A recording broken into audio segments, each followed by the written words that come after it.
యాదాద్రి భువనగిరి జిల్లా చౌటుప్పల్ మండలం తూప్రాన్పేట గ్రామంలో అధికార పార్టీ నాయకుల అండదండలతో భూ కబ్జాలు చేస్తున్నారని ఓ వ్యక్తి ఆరోపించాడు. బీఆర్ఎస్ పార్టీ సర్పంచ్ సపోర్టుతో తమ 800 గజాల భూమిని కబ్జా చేశారని, అడ్డుకున్నందుకు రౌడీలతో దాడి చేయించారని గంధంరాజు మీడియా ముందు వాపోయాడు. కబ్జా చేసిన తన భూమిలో పనులు చేస్తున్నారని, పనులు ఆపేయాలని పోలీసులు చెప్పినా వినడం లేదని తెలిపాడు. పోలీసులకు ఫిర్యాదు చేశానని సర్పంచ్ చక్రం జంగయ్య ఇంటి మీదికి రౌడీ షీటలను పంపించారన్నారు. అధికారులు స్పందించి తనకు న్యాయం చేయాలని విజ్ఞప్తి చేశాడు.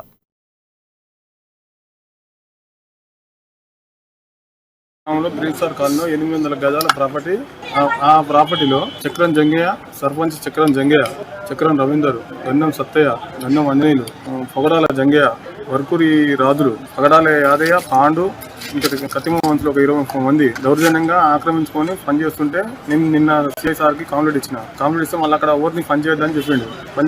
చెప్పిన తర్వాత మళ్ళీ ఈరోజు పొద్దున ఉదయం వెళ్తే మళ్ళీ పని చేస్తారు. అక్కడ పని చేస్తే 100 నెంబర్కి డైల్ చేసిన. 100 నెంబర్కి డైల్ చేసిన తర్వాత అతను పని ఆపమని చెప్పిండు. మా అంతలో మేము వెళ్ళి వచ్చిన తర్వాత రామనగర్ గుడికాడ మా ఇల్లు కొత్త కన్స్ట్రక్షన్ జరుగుతుంది. ఆ ఇంటి దగ్గర ఉన్నాక 20 మంది వచ్చి మా ఇంటి పైకి వచ్చి ఇనుప రాడ్లతో, కర్రలతో